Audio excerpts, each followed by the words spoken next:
जान साल बीत रहल बा, बीतल बात के भुला के कुछ बात कइल जाओ।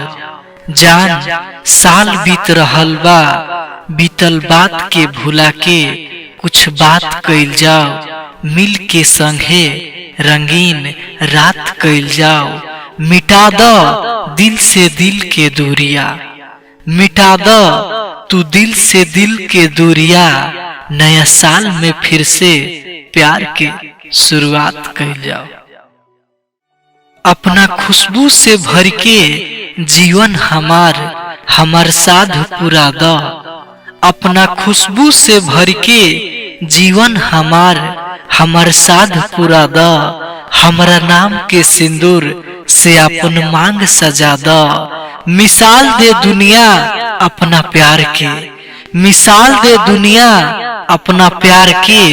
जान छोड़ के गुस्सा अब तो मुस्कुरा दो।